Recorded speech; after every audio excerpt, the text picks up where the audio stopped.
A new car is purchased for $24,000. The value of the car depreciated by 20% in the first year and 15% in the next year. What is the value of the car after 2 years? So at first we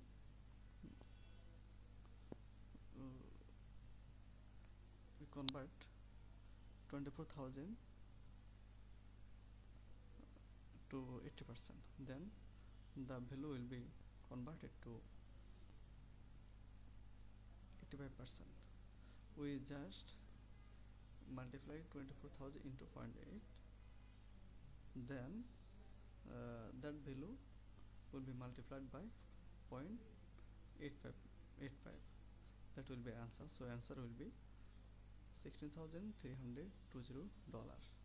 The step-by-step calculation is provided in the description box. Please look at the description box for understanding.